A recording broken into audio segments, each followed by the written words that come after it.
পিছিয়ে পড়ি, সব কিছু হজবরল হয়ে গেছে।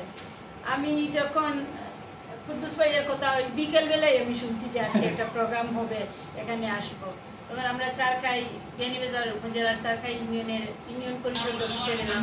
তখন চেয়ারম্যান সাহেবকে কথা প্রসঙ্গে বলতেছি যে উনার একটা প্রোগ্রাম আছে, আমরা ওখানে যাব।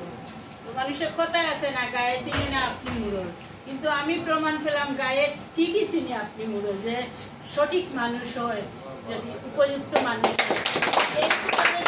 এই পরিচয় সম্পর্কে যে প্রশংসা আমি শুনলাম, শুনেই আমার আসলে এক ধরনের ভালো লাগা। আমরা অনেক বৃষ্টির মধ্যে, অনেক রাস্তাঘাট অনেক খারাপ ছিল, তার মধ্যেও আসছি, যে সেই কষ্টটা আমরা ভুলে গেলাম, যে এমন একজন গুণী মানুষের সান্নিধ্যে আমরা আসছি, উনারকে সম্বর্ধিত করতেছি। সেটা আসলে আমরা সম্বর্ধনা দিয়ে উনাকে কোনো কিছুই করতে পারবো না, উনার তার চেয়ে অনেক উপরে, অনেক উপরের মানুষ উনি। আমরাও গর্বিত যে আমাদের বিয়ানীবাজারে এরকম একজন শিক্ষাবিদ, রাজনীতিবিদ, বহু গুণের অধিকারী, সমাজসেবক, দানবীর, এত কিছু গুণের অধিকারী একজন মানুষ আমাদের বিয়ানীবাজারেই জন্মগ্রহণ করেছেন, আমাদের এলাকারই লোক। তো আমি আবারও ওনাকে ধন্যবাদ জানাচ্ছি ওনার এই গুণের জন্য, ওনার মতো একজন মানুষের কাছে আমরা আসতে পেরে।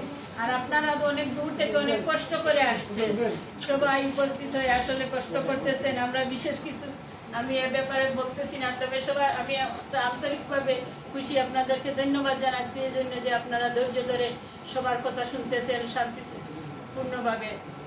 আর কি বলবো, সবাইকে ভালো থাকেন, সুস্থ থাকেন।